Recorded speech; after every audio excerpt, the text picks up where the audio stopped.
So the California Boys and Men of Alliance for Boys and Men of Color is a pretty straightforward group, and it is a coalition of the willing that is committed to the idea that young men of color are like a really important asset to their families, to their communities, or the city they're in, or the state. The California Alliance for Boys and Men of Color was really started to create a process and a vehicle for our state and local partners throughout California to really have an opportunity to be able to have the capacity to influence public policy at the state level. We talk to these young men and they talk about the trauma that they're experiencing in their lives and their inability to focus in school because they've just had their cousin murdered last week, or domestic violence is happening in their home, or drugs and alcohol or risky behavior. Their ability to focus and achieve in the education system is just absent. Talking about some of the challenges these guys deal with, and I mean, it just amazes me. Like, it literally amazes me how every single one of these guys has come from some sort of real life struggle. I could have easily said I give up and just threw everything away. There was times throughout my life where school seemed hopeless, not only because it's just school and you have homework and stuff, but also because there were certain times in my high school life where I was homeless, where I had to struggle just to survive. See, I grew up with my mom, but my mom, like, she couldn't take care of me, so like I ended up in foster care, and then I just was going like from like house to house and stuff, and then like there's a lot of stuff like I thought was right, but it was wrong. Like stuff I thought it was important, like hanging out with friends, going out, you feel me, like having material things, clothes and shoes, like going out, taking people's stuff that don't belong to me. Like, I had to learn the hard way. I actually lost one of my closest friends right here to violence. He had come to the store. We were actually kicking it, and he came to the store real quick to grab something. Seen someone on his way in that didn't like him. Ever since then, I kind of really don't come to the store often. It just brings back memories. The only time I'll come is kind of just to say a little prayer. I know what negativity is. I grew up all over around negativity. Foster care, my parents were locked up, drug infested.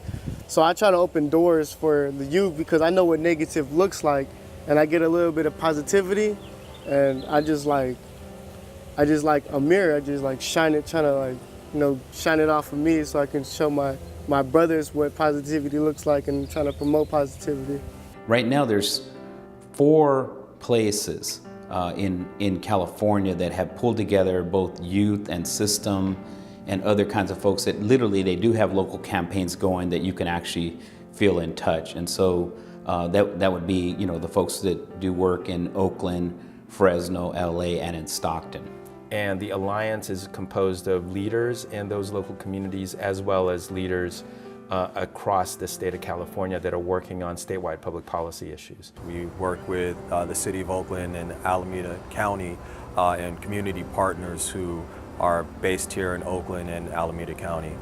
We do convenings with our community partners, our systems leaders, with youth providers and youth themselves to advance an equity agenda for young men of color and their families. We launched our campaign to keep school police officers away from young men, young ladies, young infants, children, anything. Okay, we're not saying don't patrol the schools, keep the environment around the schools safe, but inside the schools, on campus, the students aren't safe. Well, our mission is to like get more restorative justice counselors, and we're trying to like stop willful defiance, like get it implemented in the schools.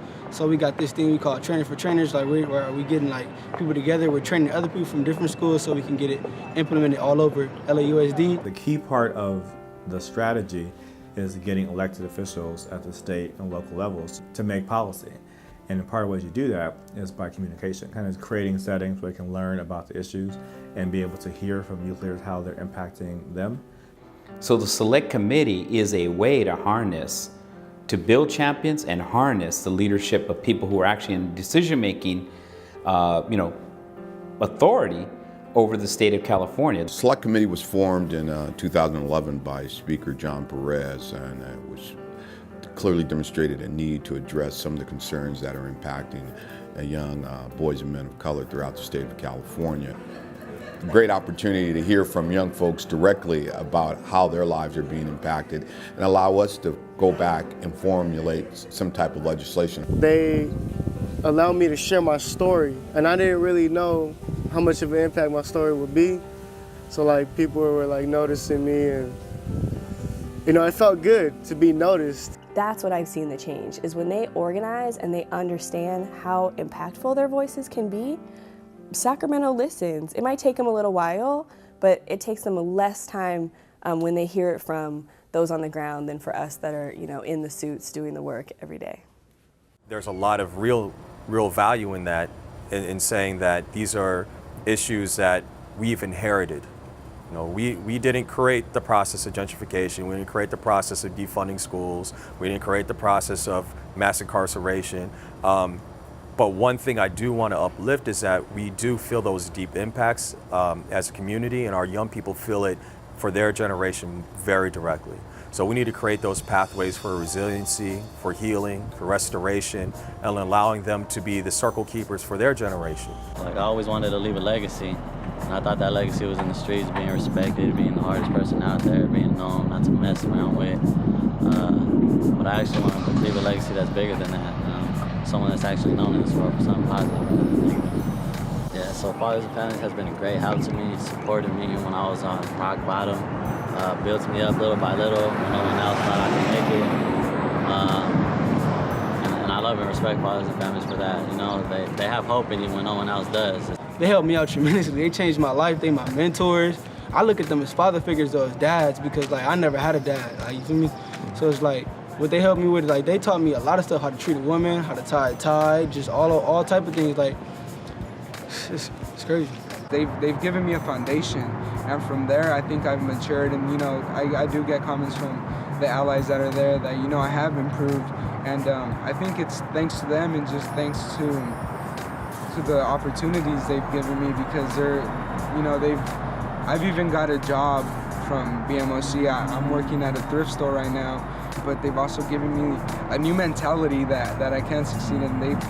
They've also given me skills that I wouldn't have gotten anywhere else. I hope that through the work that BMOC and I do could improve the quality of life in California, not about leaving Fresno, but actually coming back and giving to the community, changing how our brothers of color treat each other, to the point where we could walk outside of the streets, not care of if we're gonna get shot tonight, or we're gonna get something's gonna happen to someone that we care about. We've never really seen peace, so how can we really define what peace is?